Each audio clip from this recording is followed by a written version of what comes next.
Kisah misteri Zara Karina kematian aneh di asrama. Bayangkan seorang gadis kecil yang baru berusia remaja, penuh mimpi, penuh harapan, dan penuh cita-cita indah. Tapi malam itu, semua berubah. Mimpinya direnggut oleh sesuatu yang tidak pernah terbayangkan. Pelan, suara horor ambient mulai masuk, seperti desiran angin dan pintu berdecit. Malam itu menjadi awal dari sebuah misteri gelap. Misteri yang hingga hari ini masih membekas di ingatan banyak orang. Inilah kisah Zara Karina. Zara Karina adalah seorang remaja yang dikenal pendiam. Dia adalah anak tunggal, tumbuh tanpa ayah, dan seringkali merasa kesepian di rumah. Karena itu, Zara lebih memilih tinggal di asrama. Di sana, dia merasa ada teman, ada sahabat, dan ada suasana baru. Tapi ternyata, dunia asrama tidak selalu seindah yang dibayangkan. Di balik senyumannya, Zara menyimpan luka. Tidak banyak yang tahu bahwa ia sering merasa tertekan. Meski begitu, dia tetap berusaha tegar, menjaga auratnya, menjaga harga dirinya, dan tetap berpegang teguh pada agamanya. Hingga pada suatu malam yang kelam, asrama terasa sunyi, angin berhembus kencang, dan Zara terlihat berjalan sendirian di lorong lantai 3. Tiba-tiba, terdengar suara keras seperti sesuatu yang jatuh menghantam tanah. Orang-orang berlari keluar, dan di halaman asrama, tergeletak tubuh Zara, yang membuat semua orang terdiam. Bukan hanya kejadian jatuhnya, melainkan kondisi tubuh Zara yang aneh. Wajahnya utuh, tidak ada luka sama sekali, tapi organ dalamnya hancur. Tengkoraknya retak, kepalanya lembek, bahkan mengeluarkan cairan aneh. Pertanyaan besar pun muncul, bagaimana mungkin wajah Zara utuh, tapi bagian dalam tubuhnya porak-poranda? Beberapa teori muncul. Teori pertama, Zara benar-benar jatuh. Tapi, jika benar jatuh dari lantai 3, mengapa wajahnya tidak rusak? Mengapa tubuhnya seperti hancur dari dalam? Teori kedua, ada indikasi perundungan. Beberapa saksi mengaku Zara sering diejek, bahkan ditakut-takuti. Ada yang bilang, malam itu Zara dipaksa masuk ke sebuah mesin cuci oleh teman-temannya. Hanya sekadar main-main yang berakhir tragis. Teori ketiga, ada yang lebih menyeramkan. Sebagian orang percaya, Zara bukan hanya korban perundungan, tapi juga korban praktik gelap di dalam asrama, sebuah ritual aneh yang membuat kematiannya terasa tidak wajar. Yang membuat semakin mencekam adalah kesaksian beberapa teman asrama. Ada yang mengatakan, sebelum kejadian, Zara sempat berlari, seolah dikejar sesuatu. Ada juga yang bilang, malam itu terdengar suara tangisan dari kamar mandi. Tapi ketika diperiksa, tidak ada siapa-siapa. Bahkan setelah Zara meninggal, beberapa santri mengaku sering melihat sosok perempuan kecil berkerudung putih berjalan di lorong asrama pada tengah malam. Kadang dia terlihat dari jendela lantai 3, menatap kosong ke halaman, di tempat tubuhnya dulu tergeletak. Zara sebenarnya gadis yang baik. Dia tidak pernah melawan, tidak pernah mengeluh. Tapi justru sifat pendiam itulah yang membuatnya jadi sasaran empuk. Awalnya hanya ejekan kecil. Anak yatim, jangan so alim di sini. Begitu salah satu teman sekamarnya pernah berbisik. Namun, semakin hari, ejekan berubah menjadi perlakuan kasar. Buku pelajaran Zara pernah disembunyikan. Seragamnya dilempar ke tempat sampah. Bahkan, sepatunya pernah dicelup ke dalam ember berisi air kotor. Tapi Zara hanya diam. Ia menahan tangisnya, berdoa dalam hati. Penderitaan itu semakin menjadi-jadi ketika kakak kelas mulai ikut campur. Suatu malam, ketika penghuni asrama sudah bersiap tidur, Zara dipanggil keluar. Seorang kakak kelas dengan wajah dingin berdiri di depan pintu. Kau nih, jangan sok baik, jangan sok alim. Kau pikir orang suka sama kau? Zara terdiam. Detik berikutnya, PLAKK. Sebuah tamparan keras mendarat di pipinya. Kepalanya menoleh ke samping. Matanya berkaca-kaca, tapi ia tidak berani melawan. Yang lain hanya menonton. Sebagian tertawa pelan, sebagian pura-pura tidak tahu. Malam itu, untuk pertama kalinya, Zara benar-benar merasa sendirian. Hari-hari berikutnya, kekerasan itu semakin menjadi. Ada kalanya Zara dipaksa berdiri di luar kamar sampai larut malam. Kadang dia dipukul dengan penggaris kayu, atau dijewer telinganya hingga merah. Yang lebih mengerikan, suatu malam, kakak kelas itu bersama beberapa temannya mendorong Zara ke arah mesin cuci di ruang laundry. Mereka menertawakannya, mendorong tubuh kecilnya masuk ke dalam tabung besi itu. Masuk kau, biar bersih sekalian. Zara berteriak, tangannya berusaha keluar. Tapi pintu mesin ditutup paksa. Gelap, sesak, Nafasnya terengah-engah. Dia berdoa, berharap ada yang menolong. Beberapa menit kemudian, pintu mesin dibuka lagi. Zarah terhuyung jatuh ke lantai, tubuhnya gemetar, matanya penuh air mata. Tapi malam itu, tidak ada yang peduli. Sejak kejadian itu, Zarah terlihat sangat lemah. Wajahnya pucat, tubuhnya sering gemetar. Tapi ia tetap berusaha pergi mengaji, tetap berusaha tersenyum meski hatinya hancur. Hingga malam terakhir itu tiba, malam ketika Zarah ditemukan tergeletak di halaman asrama, dengan kondisi tubuh yang mengerikan. Apakah dia benar-benar jatuh? Atau seseorang mendorongnya dari atas? Ataukah tubuhnya sudah lebih dulu disiksa, hingga bagian dalamnya hancur sebelum ia dijatuhkan? Tidak ada yang tahu pasti. Yang jelas, Zarah telah pergi, meninggalkan misteri kelam yang membekas hingga kini. Sejak malam itu, cerita aneh mulai menyebar di kalangan penghuni asrama. Beberapa santri mengaku melihat bayangan kecil di lorong lantai 3 dengan kerudung putih panjang. Ada yang bilang, terdengar suara isakan di ruang laundry tempat Zarah pernah dipaksa masuk ke mesin cuci. Misteri kematian Zarah Kairina masih menyisakan tanda tanya besar. Apakah benar ia korban kecelakaan, atau justru korban perundungan yang ditutup rapat oleh pihak asrama? Yang pasti, roh Zarah belum benar-benar tenang, karena sampai hari ini, lorong lantai 3 itu masih dianggap angker, dan mesin cuci di ruang laundry. Konon setiap malam Jumat, terdengar suara ketukan dari dalam tabungnya, seolah ada seseorang yang masih terjebak, meminta pertolongan. Zarah mungkin sudah tiada, tapi luka yang ditinggalkan masih hidup di antara mereka yang dulu menyiksanya. Beberapa hari setelah pemakaman Zarah, suasana asrama menjadi tidak sama lagi. Para santri berbisik-bisik, ada ketakutan, ada rasa bersalah, tapi juga ada yang berusaha menutupi kebenaran. Namun satu persatu, rahasia itu mulai terbuka. Seorang teman dekat Zarah akhirnya angkat bicara. Dengan suara bergetar, ia mengaku bahwa malam sebelum kejadian, ia melihat Zarah dipaksa oleh kakak kelasnya. Dia dimasukkan ke dalam guling. Tubuhnya digulung rapat, tidak bisa bergerak. Setelah itu, guling besar itu diangkat, lalu dimasukkan ke mesin cuci. Kesaksian itu membuat bulu kuduk merinding.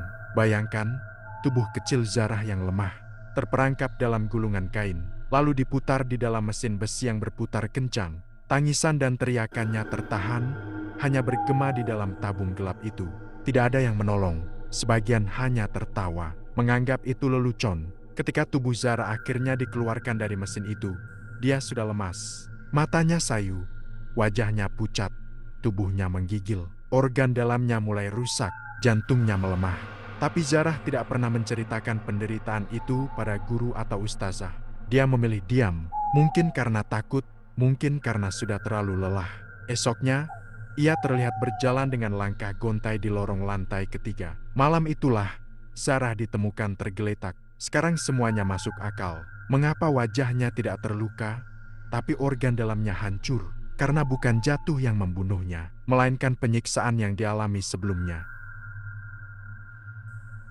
Beberapa minggu setelah pemakaman, akhirnya satu demi satu saksi berani bersuara. Awalnya hanya bisikan, tapi lama-lama, keberanian itu semakin kuat. Mereka mengaku, malam terakhir, Zarah tidak pernah berdiri di jendela lantai 3. Dia bahkan tidak sempat berjalan ke arah koridor itu, karena sebenarnya, Zarah sudah lebih dulu disiksa. Di ruang laundry, beberapa kakak kelas memaksa Zarah masuk ke dalam sebuah guling panjang. Tubuhnya digulung rapat hingga tak bisa bergerak. Setelah itu, mereka mendorong guling itu masuk ke mesin cuci besar.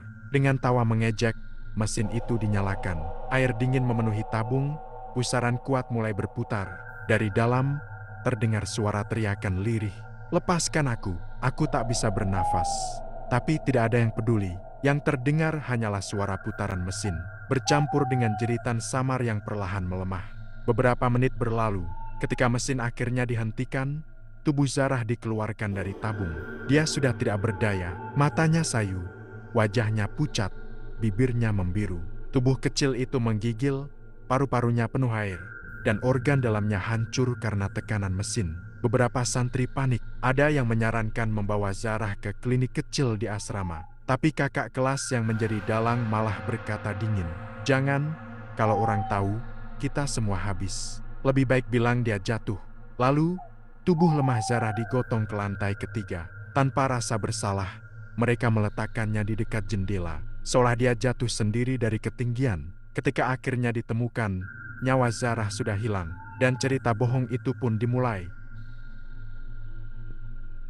Namun, meski mulut bisa berbohong, arwah tidak bisa diam. Sejak hari itu, lorong asrama dipenuhi kejadian aneh.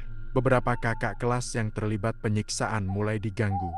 Malam-malam mereka mendengar suara mesin cuci menyala sendiri. Dam, dam, suara hentakan keras dari tabung, seperti seseorang yang berusaha keluar. Lalu suara lirih mengikuti. Aku di sini. Salah satu pelaku bahkan mengaku melihat sosok Zarah di cermin kamar mandi. Rambutnya basah, wajah pucat, mata kosong, menatap lurus tanpa berkedip. Sejak itu, mereka tidak pernah bisa tidur dengan tenang. Fakta akhirnya tersebar. Beberapa santri yang dulu hanya diam kini angkat bicara. Orang luar mulai tahu bahwa kematian Zarah bukanlah kecelakaan, melainkan penyiksaan yang kejam. Tapi sayangnya, tidak semua berani bersaksi. Ada tekanan, ada ancaman, ada pihak yang ingin menutup mulut mereka. Namun satu hal pasti, arwah Zarah tidak akan pernah berhenti menuntut keadilan. Karena sampai detik ini, mesin cuci itu masih ada, ditinggalkan di ruang laundry, berkarat, tapi kadang masih terdengar suara lirih dari dalamnya. Aku belum bebas. Zarah mati di dalam mesin cuci, tapi kisahnya tidak akan pernah mati. Setelah fakta sebenarnya mulai terungkap, suasana di asrama berubah kacau. Beberapa guru panik, pengurus asrama sibuk berbisik. Mereka tahu, jika kebenaran keluar, nama baik asrama akan hancur. Orang tua akan takut mengirim anak-anak mereka. Maka, keputusan pun dibuat, tutup kasus ini rapat-rapat. Beberapa saksi dipanggil, mereka ditekan, dipaksa untuk mengatakan hal yang sama, bahwa Zarah terjatuh dari lantai 3. Bahkan ada yang diancam akan dikeluarkan jika tidak patuh. Di luar, pihak asrama menyebarkan pernyataan resmi. Itu kecelakaan, tidak ada unsur kekerasan. Tapi, tidak semua bisa menerima kebohongan itu. Ibu Zarah datang ke pemakaman putrinya dengan wajah penuh luka batin. Matanya sembab, tubuhnya lemah, tapi hatinya tetap kuat. Ketika mendengar pihak asrama ingin menyelesaikan kasus ini secara damai, ia menangis histeris. Apa maksud kalian? Anakku bukan mainan. Dia mati dengan cara mengenaskan. Dan kalian ingin menutup mulutku dengan kata damai. Tangisnya pecah. Suara itu menggema, menusuk hati siapapun yang mendengarnya. Anakku disiksa. Dia dimasukkan ke mesin cuci. Aku tidak akan pernah berdamai. Aku ingin kebenaran. Aku ingin keadilan. Air matanya jatuh ke tanah makam. Seolah bumi pun ikut bergetar mendengar jeritannya. Namun sayangnya, pihak asrama terlalu kuat. Ada kekuasaan, ada uang, ada nama baik yang dipertaruhkan. Kasus Zarah berusaha diredam. Bukti-bukti diputarbalikkan, laporan diubah. Dan sebagian saksi memilih bungkam karena takut. Tapi arwah Zarah tidak pernah diam. Setiap malam, suara tangis terdengar di lorong asrama. Ruang laundry menjadi tempat paling angker. Mesin cuci itu, meski sudah tidak pernah dipakai, konon bergetar sendiri setiap malam Jumat. Dam, dam, dam, seperti ada yang menghantam dari dalam tabung. Setelah lama ditutup-tutupi, akhirnya kebenaran tak bisa lagi disembunyikan. Beberapa santri yang dulu takut akhirnya memberanikan diri bersuara. Mereka bersaksi di depan orang tua, di depan masyarakat. Bahkan ada yang merekam kesaksian itu secara diam-diam. Dan dari semua cerita, pola yang sama muncul. Zarah tidak jatuh. Zarah disiksa. Zarah dimasukkan ke dalam guling, lalu ke dalam mesin cuci. Air mata membasahi wajah siapapun yang mendengar kisah ini. Tubuh kecil yang lemah itu berputar di tabung besi. Organ dalamnya hancur, paru-parunya penuh air. Dan setelah tak berdaya, tubuhnya dibawa ke lantai 3, agar terlihat seolah-olah dia jatuh sendiri. Semua terdiam, tak ada lagi alasan, tak ada lagi kebohongan. Ketika kebenaran itu sampai ke telinga ibunya, tangisnya pecah lebih keras dari sebelumnya. Aku sudah bilang dari awal, anakku tidak mungkin jatuh sendiri. Anakku mati karena disiksa. Kalian tega, kalian bunuh darah dagingku. Ia meratap di depan makam Zarah, suaranya menggema. Didengar angin malam yang dingin. Tenanglah, nak, ibu akan terus mencari keadilan untukmu. Ibu tidak akan berhenti. Tangisan itu menjadi saksi bahwa cinta seorang ibu jauh lebih kuat dari upaya siapapun untuk menutup kasus ini. dan seolah semesta pun ikut bersuara. Satu persatu pelaku penyiksaan mulai menerima balasan. Ada yang mendadak jatuh sakit, tubuhnya dipenuhi lebam-lebam biru, persis seperti habis dipukul dari dalam. Ada yang meninggal dengan cara mengenaskan. Tubuhnya ditemukan kaku di kamar mandi asrama, dengan wajah pucat seolah kehabisan oksigen. Dan ada pula yang hidupnya terus dihantui setiap malam bermimpi dikurung dalam guling dan diputar di mesin cuci, hingga bangun dengan tubuh basah kuyup, seperti baru saja tenggelam.